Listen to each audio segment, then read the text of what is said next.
لا حول ولا قوة إلا بالله العلي العظيم. أعوذ بالله من الشيطان الرجيم. بسم الله الرحمن الرحيم. الحمد لله رب العالمين. الصلاة والسلام على أصل ما في الوجود، سر الله في كل موجود، ونقطة دائرة الوجود، صاحب لواء الحمد والمقام المحمود، مولانا مولى الثقلين جد الحسن والحسين أبي القاسم محمد.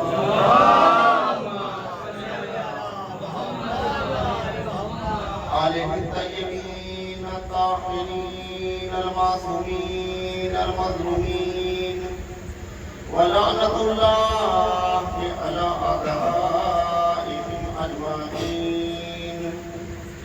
رب اشرح لي صدري ويسر لي أمري واحلل عقدة من لساني يفقهوا قولي. نادى عليا مظهر العجائب تجد عنا لك في النوائب. كل هم وهم سنجل بزمتك يا الله، بنبوتك يا محمد، بولايتك يا علي يا علي.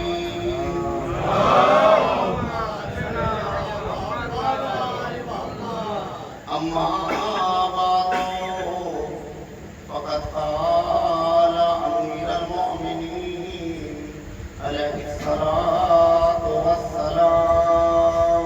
صلوات على محمد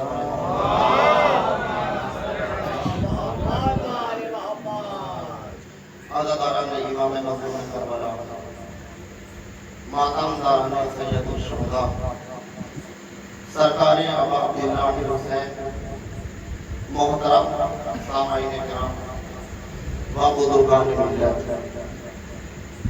کرم ہے حضرات چمدہ معصومین علیہ السلام کا، اور خصوصی صدقہ ہے شہزادی ہونے جناب بنت رسول ثقلین صدیقہ طاہرہ عذرا مرضیہ انسیہ حورا جناب فاطمہ زہرا سلام اللہ علیہ.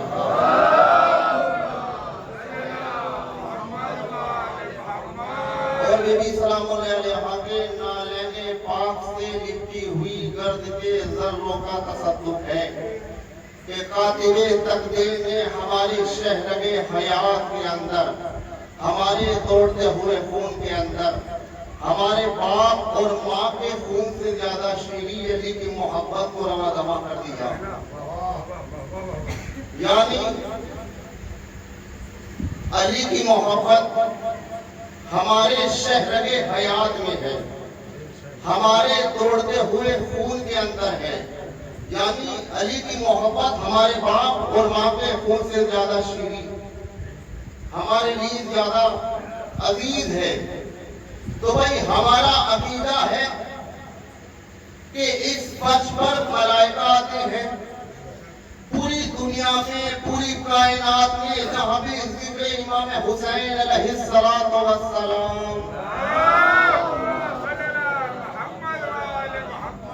جہاں بھی ذکر حسین ہوتا ہے، ہمارا عقیدہ ہے کہ اس فرش پر ملائکہ آتے ہیں، اس فرش پر انبیاء آتے ہیں. تو بھائی یاد رکھیے گا، ملائکہ اس فرش پر بھی آتے ہیں، ہمارے ساتھ بھی رہتے ہیں، اور ملائکہ عرش پر بھی آتے ہیں. آخری فرد تک سماعت فرما لیجیے گا، میری مجلس کا پہلا جملہ ہوگا بھائی ملائکہ وہاں بھی جا رہے ہیں، ملائکہ یہاں بھی آ رہے ہیں. ذرا اس فرش کی اہمیت کو ذہن میں رکھتے ہوئے ملائکہ وہاں بھی جا رہے ہیں، ملائکہ یہاں بھی آ رہے ہیں، انبیاء وہاں بھی جا رہے ہیں، انبیاء یہاں بھی آ رہے ہیں۔ بھائی وہاں پر اگر نالین اتارنا چاہے تو پروردگار عالم کہہ رہا ہے کہ یوں ہی چلے آؤ، لیکن فرض پر آتے ہیں تو پاوا رہنا بھی ہوتے ہیں اور سربا رہنا بھی ہوتے ہیں۔ سلامت رہے، اس فرش کی عظمت کو اپنی نگاہ میں رکھیے۔ بھائی وہاں پر ملائکہ آ رہے ہیں تو پروردگار عالم کہہ رہا ہے کہ یوں ہی چلے آؤ، اور اس فرش پر آ رہے ہیں تو پاوا رہنا بھی ہو رہے ہیں، سربا رہنا بھی ہو رہے ہیں۔ تو شاعر اہل بیت نے کیا خوبصورت چار مصرے کہے کہ ہوا نصیب نہ تجھ کو جو وادی معراج، ہوا نصیب نہ تجھ کو جو وادی معراج، شرف حسین کے فرش عزا نے پایا ہے۔ بھائی عظمت کو پہچانے فرش عزا کی، انتظار صاحب۔ بھائی ہوا نصیب نہ تجھ کو جو وادی معراج، شرف حسین کے فرش عزا نے پایا ہے، اور نہ اتری جس کے سرے عرش پاؤں سے نالین، امام باڑے میں وہ ننگے پاؤں آیا ہے۔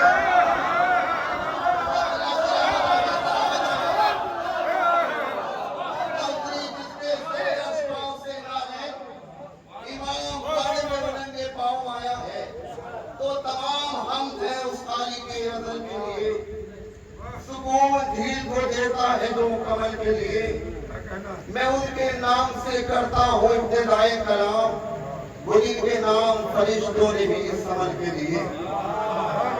اجازت ہو تو لب بولوں، عقل و خیرت کے میزان کو تاریخ و حدیث میں گوہر تولوں، مودت بھری سماعت کو عقیدت کے دھاگے میں پرولوں، منتشر ذہنوں میں مناقب کے رس گھولوں، تب جا کے خاندان اہل بیت علیہ السلام کی شان میں کچھ بولوں۔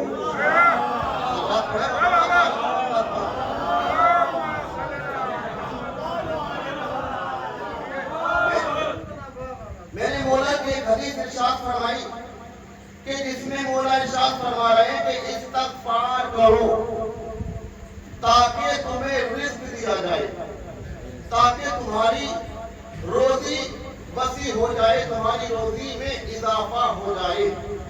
یعنی مولا کیا فرما رہے ہیں کہ استغفار اور توبہ کرو تاکہ میں آپ کا رزق بڑھا دوں، تاکہ میں آپ کے رزق میں زیادہ سے زیادہ اضافہ کر دوں۔ اور انسان کو استغفار بھی کرنا چاہیے، توبہ بھی کرنا چاہیے، کیونکہ یاد رکھیے گا کہ اگر ہم نے یا آپ نے جانے انجانے سے انسان سے کوئی گناہ ہو گیا، اور گناہ کرنے کے بعد انسان نے تاخیر کی، توجہ رکھی، بڑی اہم گفتگو ہے، انسان نے گناہ کیا اور گناہ کرنے کے بعد پروردگار عالم سے مغفرت طلب کرنے میں زیادہ تاخیر کی، جتنی زیادہ تاخیر انسان کرے گا اتنی ہی تاخیر سے اس کی دعا قبول ہوگی کہ پروردگار مجھے معاف کر دے۔ بھائی جتنی جلدی انسان سے ہے، انسان خطاؤں کا پتلا بنا ہوا ہے، جانے انجانے میں انسان سے گناہ ہو جاتے ہیں، لیکن اگر کسی انسان نے گناہ کیا اور گناہ کرنے کے بعد جتنی جلدی اس نے اللہ سے اپنی مغفرت طلب کی، اتنی ہی جلدی اللہ اس کی دعا کو قبول کر لیتا ہے، کیونکہ وہ پروردگار عالم مسبب الاسباب ہے، وہ اللہ عدل کرنے والا ہے، اللہ انصاف کرنے والا ہے۔ اور یاد رکھیے کہ جب ہم اور آپ نماز پڑھیں اور نماز میں دعا مانگے اور اللہ سے کہیں اے اللہ پروردگار عالم ہمارے ساتھ عدل کرنا، اللہ اے پروردگار ہمارے ساتھ عدل سے کام لینا، عدل سے کام لینا، یہ نہ کہنا، کیونکہ وہ اللہ عادل ہے۔ اگر اللہ عدل سے کام لے گا ممکن ہے کہ ہماری بخشش ہو جائے، بلکہ اس پروردگار عالم سے کہنا ہے پروردگار فضل سے اپنا کام لینا، ہائے ہائے ہائے ہائے، اے اللہ فضل سے کام لینا تاکہ ہماری بخشش ہو جائے. بھائی مولا کیا فرما رہے استغفار کرو تاکہ تمہاری روزی میں اضافہ ہو جائے.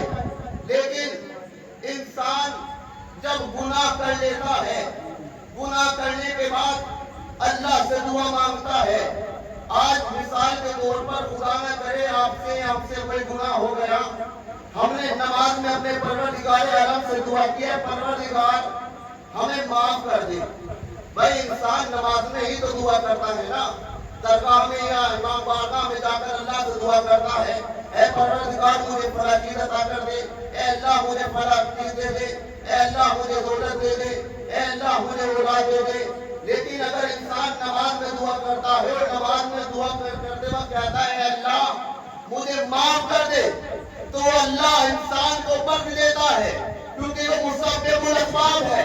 اور لیکن اگر انسان نے گناہ کیا، آج اللہ سے معافی مانگی، پھر وہی گناہ انجام دیا، انسان نے جس گناہ کے لیے اللہ سے کہا تھا پھر اسی گناہ کی طرف بڑھا، تو اس کا مطلب یہ ہے کہ اب اللہ معاف نہیں کرے گا. اس کا مطلب یہ ہے کہ انسان اللہ سے دعا نہیں مانگ رہا بلکہ خود اپنے آپ سے مذاق کر رہا ہے. صلوات پڑھیں محمد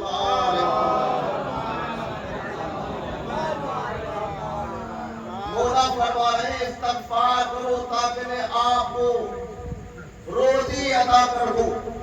اس کے بعد بھی مولا فرما رہے ہیں کہ جسے اللہ عزت دیتا ہے اسے کوئی بادشاہ بھی ذلیل نہیں کر سکتا. آپ کا بھائی اگر اللہ کسی کو عزت عطا کر دے اور کوئی امیر انسان کوئی بادشاہ انسان یہ چاہے کہ میں اسے ذلیل کر دوں، کیا اس انسان کو ذلیل کر سکتا ہے کوئی؟ بھائی عزت کا مالک اللہ ہے، ذلت کا مالک اللہ ہے. اس کے ہاتھ میں عزت بھی ہے، اس کے ہاتھ میں ذلت بھی ہے اور اسی کے ہاتھ میں خیر بھی ہے. تو یاد رکھیے تو اب ہم اگر کسی ذلیل انسان کو عزت دار بنانا چاہے تو وہ عزت دار نہیں بن سکتا. اس کے بعد پھر ہمارے اور آپ کے چھوٹے امام زین العابدین علیہ السلام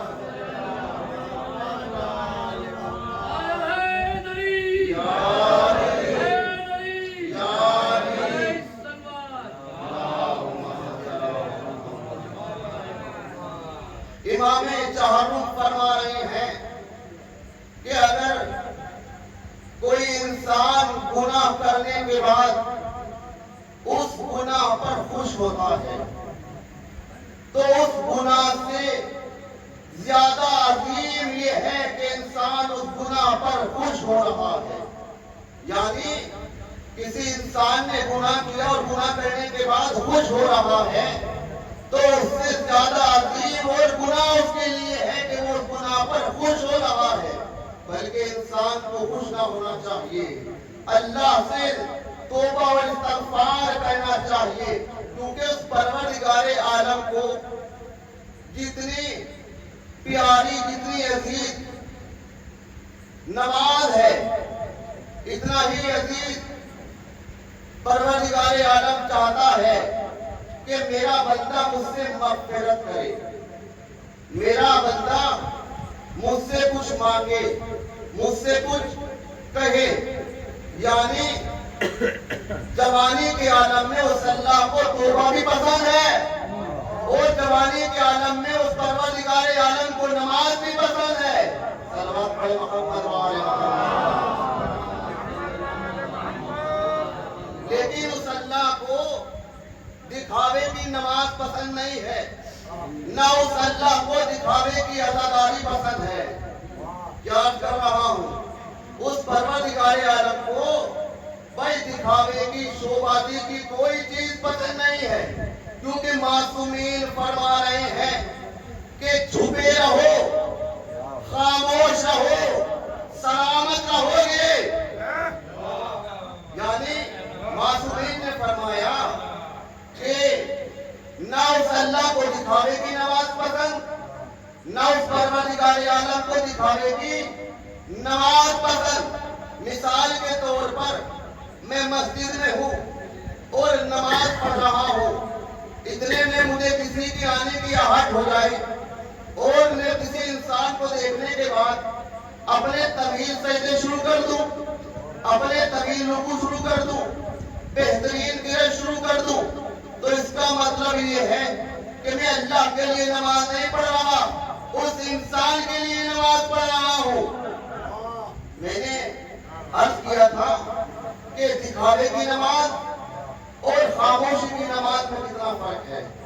کتاب ہند تاریخ سے میں پیش کر رہا ہوں، ایک عابد کہ جو محو عبادت رہا کرتا تھا، مشہور عبادت رہا کرتا تھا اور اللہ کی عبادت کیا کرتا تھا اس لیے کہ کوئی مجھے دیکھ لے، کوئی آ کر مجھے دیکھ لے تاکہ میرا نام بلند ہو جائے کہ بڑا نمازی ہے، بڑے طویل سجدے کرتا ہے، بڑے طویل رکوع کرتا ہے۔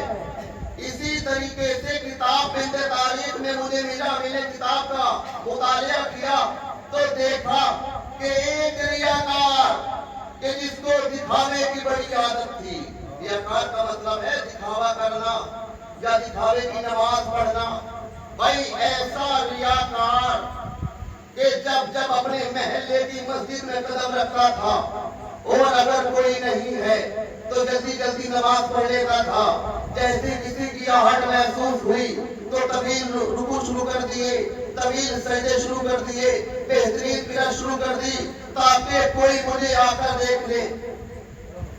تھوڑا محسوس فرمائیے گا، یعنی اپنے محلے کی مسجد کو آباد کیا، اس لیے کیا تاکہ مجھے کوئی دیکھتا رہے اور میں عبادتیں کرتا رہوں، میرا نام بلند ہوتا رہے اور میں مشہور ہوتا رہوں۔ لیکن جب آدھی زندگی سے زیادہ زندگی گزر گئی، وقت آخر آنے لگا تو اس نے سوچا کہ اب تو میری آدھی زندگی گزر گئی، میں نے دکھاوے کی عبادت کی ہے، اب تو کم از کم اللہ کے لیے عبادت کر لوں۔ اس کے دل میں یہ بات آئی کہ کم از کم اب اللہ کے لیے تو عبادت کر لوں۔ بڑے دکھاوے کے کام کیے، بڑی دکھاوے کی نماز پڑھی، اب اللہ کے لیے عبادت ہوگی۔ اس شخص نے اپنے محلے کی مسجد کو چھوڑنے کے بعد دوسرے قریے کی مسجد کو آباد کیا، اور اس لیے کیا تاکہ میں یہاں پر زیادہ سے زیادہ اس پروردگار عالم کی عبادت کروں جہاں پر مومنین کی آمد و رفت کم تھی۔ جس مسجد میں مومنین کماتے تھے اس مسجد کو آباد کر دیا اور اس میں مشغول عبادت ہے، پروردگار عالم صلاۃ و نیاز کی باتیں کر رہا ہے۔ اب جیسے ہی اللہ کی نماز پڑھتا ہے تنہائی کے عالم میں ہے، لیکن جب محو عبادت تھا اور پھر اس کے دل میں جذبہ جاگا ریاکاری کا، ریاکاری کا جذبہ جاگا، کسی کے آنے کی آہٹ محسوس ہو گئی۔ جیسے ہی آہٹ محسوس ہوئی کسی کے آنے کی، طویل رکوع طویل سجدے شروع کر دیے، بہترین قرأت شروع کر دی اور پوری رات محو عبادت رہا۔ آخری پر تک سنیے گا، نتیجہ آپ تک ہے پہنچ رہا ہے، یعنی پوری رات محو عبادت رہا کہ کوئی مجھے دیکھ رہا ہے۔ ابھی اس سے قبل اللہ سے کہا تھا اے پروردگار اب میں دکھاوے کا کام نہیں کروں گا، دکھاوے کی نماز نہیں پڑھوں گا، صرف تیرے لیے نماز پڑھوں گا۔ لیکن اب اس کے دل میں پھر ریاکاری کا جذبہ جاگا اور پوری رات عبادت میں رہا کہ کوئی مجھے دیکھ رہا ہے، کوئی مجھے دیکھ رہا ہے۔ لیکن جیسے ہی صبح نمودار ہوئی، آخری پر تک سنیے گا جوانوں، جیسے ہی صبح نمودار ہوئی، صبح نمودار ہونا تھا، اس نے دیکھا کہ شاید کوئی دیکھ رہا ہے۔ کیا دیکھا کہ رات میں بارش ہوئی کہ بارش کی وجہ سے ایک کتا آ کر اس مسجد کے کونے میں بیٹھ گیا۔ جیسے یہ دیکھا کہ میں کس کے لیے عبادت کر رہا تھا، کس کے لیے عبادت کر رہا تھا، فوراً اپنے چہرے پر اپنے منہ پر تماچا مارا اور مارنے کے بعد کہا اے پروردگار اب ریاکاری کی عبادت نہیں کروں گا۔ ارے رات بھر دکھاوے کے لیے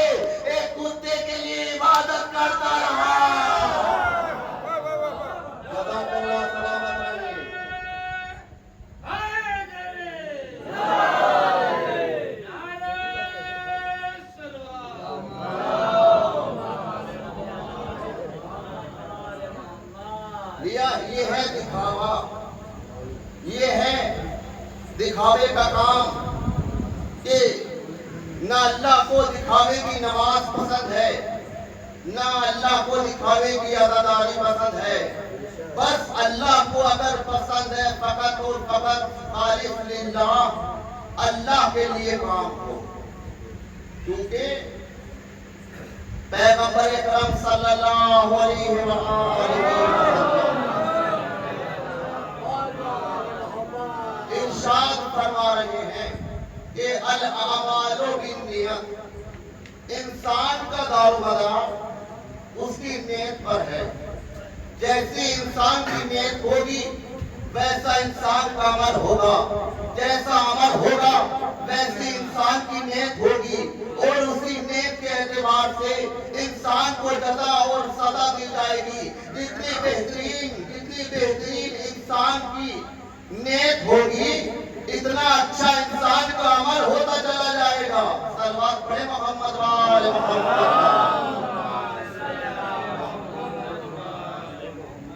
دیکھیے گا، آپ نے جنگ خیبر سنی ہے، آپ نے جنگ احد سنی ہے، آپ نے جنگ نہروان سنی ہے، لیکن جنگ صفین نہیں. جب مولا جنگ صفین سے واپس آ رہے تھے، بس ایک منظر پیش کرنا ہے. 1400 سال پہلے جب مولا جنگ صفین پر جاتے تھے، کوفے میں رہتے تھے، کوفے میں راج تھا، کوفہ کیا ہے؟ راجدھانی. انصاف کا چال چلن تھا، انصاف کا دورہ تھا، اور عدل و انصاف سے کام لیا جاتا تھا.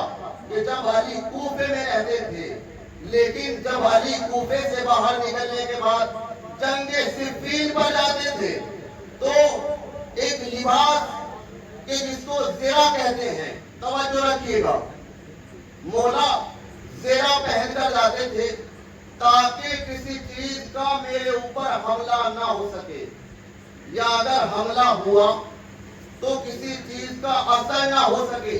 لیکن یاد رکھیے گا کہ جس کے سامنے، جس کی آنکھوں کے سامنے مجمع نہ رکتا ہو تو کیا کوئی مولا کے سامنے حملہ کر سکتا ہے؟ جس کے سامنے مجمع نہ رک سکے اس کے سامنے کیا کوئی حملہ کرے گا؟ بھائی علی جنگ صفین کی واپسی پر آتے تھے تو اپنی زیرہ کو پہن لیتے تھے. میں نے عرض کیا زیرہ کہتے کس نے؟ زیرہ اس چیز کو کہتے ہیں کہ جس پر کسی چیز کا اثر نہ ہو.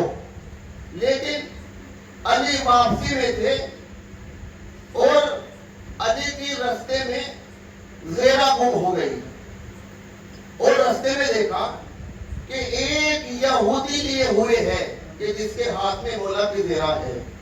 مولا نے دیکھا اور دیکھنے کے بعد فرمایا یہ زیرہ میری ہے. کہا کہ یہ زیرہ آپ کی کیسے ہے؟ آپ کے پاس کوئی دلیل ہے؟ کہا کہ دلیل تو کچھ نہیں ہے، کیونکہ دلیل صرف یہی ہے کہ میں اسے پہن کر جاتا تھا اور واپس آتا تھا تو یہ میرے ہاتھ میں رہتی تھی. کہا کہ اچھا. کہا کہ نہیں، جس کے پاس، جس کے قبضے میں جو چیز ہوتی ہے، یہودی کہتا ہے کہ جس کے قبضے میں، جس کے پاس جو چیز ہوتی ہے وہ اس کی ملکیت ہوتی ہے. کہا کہ اچھا اگر ایسا ہی ہے تو آج اس چیز کا فیصلہ کر لیجئے، جج کے پاس چلیے، قاضی صاحب کے پاس چلیے، آج اس چیز کا فیصلہ ہو جائے گا، آج اس چیز کا عدالت ہو جائے گی، یعنی عدل سے کام لیا جائے گا. اب یہ یہودی قاضی کے پاس جانے کے لیے تیار ہو گیا. ادھر مولا کائنات اور یہودی دونوں قاضی کے پاس، قاضی کی خدمت میں آ رہے ہیں. جیسے ہی ادھر قاضی نے دیکھا مولا کائنات علی ابن ابی طالب علیہ السلام مولا کی تعظیم میں کھڑا ہو گیا، اور جیسے ہی کھڑا ہوا علی نے اپنے ہاتھ سے اشارہ کرنے کے بعد کہا دیکھو میں آج امیر بن کر نہیں آیا ہوں بلکہ ایک مسلمان کی حیثیت سے آیا ہوں اور آپ سے عدل لینے آیا ہوں. آپ سے عدل لینا ہے، آپ سے آج فیصلہ کرانا ہے. کہا کہ کیا واپسی پر آ رہا تھا، یہ شخص ہے اس کے پاس میری زیرہ موجود ہے اور یہ میری زیرہ نہیں دے رہا ہے۔ کہا کہ اچھا۔ اس کے بعد قاضی صاحب اس یہودی کی طرف مخاطب ہوئے اور مخاطب ہونے کے بعد کہا کہ آپ کے پاس کوئی دلیل موجود ہے کہ یہ زیرہ آپ کی ہے؟ کہا کہ دلیل تو کچھ نہیں ہے، لیکن یہ میرے قبضے میں ہے۔ جس کے قبضے میں جو چیز ہوتی ہے وہ اس کی ملکیت ہوتی ہے۔ کہا کہ اچھا، اتنا سننا تھا۔ پھر مولا کائنات کی طرف مخاطب ہوا ہونے کے بعد کہا آپ کے پاس کوئی دلیل ہے؟ کہا کہ دلیل تو میرے پاس کچھ نہیں ہے، لیکن صرف اور صرف یہ میری ہے۔ ارے اتنا سننا تھا کہ فوراً قاضی صاحب نے اس عیسائی کے حق میں فیصلہ دے دیا۔ اب جیسے ہی اس کو فیصلہ دیا عدالت میں، امیر کائنات کھڑے ہوئے اپنے بیت الشرف کی طرف چلے۔ بیت الشرف کی طرف چل ہی رہے تھے کہ اس یہودی کے ذہن میں فوراً چکر آ گیا اور ذہن میں اس کی بات آئی کہ عدالت علی کی ہے، کوفہ علی کا ہے، قاضی علی کا ہے، لیکن اس قاضی نے نہ جانے کیسے اس کے حق میں فیصلہ کر دیا۔ اتنا سننا تھا، فوراً علی کے قدموں میں گرا اور گرنے کے بعد کہا اے امیر کائنات، میں پہلے سے ہی باطل پر تھا، یہ زیرہ آپ کی ہے۔ میں پہلے سے ہی باطل پر تھا، یہ زیرہ آپ ہی کی ہے۔ اس کے بعد فوراً اس یہودی کی زبان پر کلمہ توحید جاری ہوا اور کہا اشہد ان لا الہ الا اللہ، اشہد ان محمد رسول اللہ۔ فوراً ایمان لے آیا اور مسلمان ہو گیا۔ جہاں پر اس عیسائی کو علی کی عدل اور عدالت پسند آئی، اسی مقام پر علی کو اس کا یہ پسند آیا کہ اس نے کلمہ توحید پڑھا اور مسلمان ہو گیا۔ تو مولا کائنات نے فوراً 70 درہم اس شخص کی خدمت میں حاضر کیے اور حاضر ہونے کے بعد اس کو زیرہ بخش دی۔ یہ ہے علی۔ بس جو گفتگو سننے کی تھی یہ ہے 2-3 جملے اور ربط مسائل۔ جب زیرہ واپس آئی اور آنے کے بعد سرکار نے، پیغمبر نے کہا اے علی، آپ کے پاس کیا کیا موجود ہے؟ علی کام تو چکا تھا۔ کہا علی آپ کے پاس کیا کیا موجود ہے؟ کہا کہ میرے پاس گھوڑا ہے۔ کہا کہ گھوڑا آپ کو مبارک، بڑھ بڑھ کر حملہ کرو گے۔ کیا سن رہے ہیں؟ حضرت تھوڑا محسوس کیجیے۔ کہا کہ اور کیا موجود ہے آپ کے پاس؟ کہا کہ میرے پاس تلوار ہے۔ کہا کہ تلوار آپ کو مبارک، نسلیں دیکھ کر چلاؤ گے؟ تلوار آپ کو مبارک، ارے نسلیں دیکھ کر چلاؤ گے؟ کہا کہ زیرہ ہے۔ کہا کہ زیرہ مجھے دے دیجیے۔ زیرہ کو لیا اور زیرہ لینے کے بعد اب یہاں پر علامہ مجلسی نے لکھا، کہا کہ کیوں زیرہ لی؟ کہا کہ جہاں پر زیرہ کام کرتی تھی اب وہاں پر دعائے فاطمہ کام کرے گی۔ جہاں پر زیرہ کام کرتی تھی اب وہاں پر دعائے فاطمہ کام کرے گی۔ لیکن اس زیرہ کو علی نے بیچا۔ کیوں بیچا؟ اس لیے تاکہ اس زیرہ سے میں جہیز کا سامان خرید سکوں۔ اور کس کو بیچی گئی؟ عثمان غنی کو بیچی گئی۔ جملہ سنیے گا، کیوں بیچی گئی؟ بھائی اس لیے بیچی گئی تاکہ اسے سبق سکھایا جائے، تاکہ اسے سبق سکھایا جائے کہ لوٹ کر مال کھانا کمال نہیں ہے بلکہ دوسروں کو کھلانا کمال ہے۔ اس لیے بیچی گئی۔ لوٹ کر کھانا کمال نہیں ہے، غیروں کا کھانا کمال نہیں ہے بلکہ انسان کا کھانا کمال ہے۔ بس میرے عزیزو، اپنی گفتگو کو تمام کر دیا کیونکہ آج کی تاریخ 25 ظفر المظفر ہو گئے اور رفتے رفتے یہ ایام اپنی منزل تک بڑھ رہے ہیں۔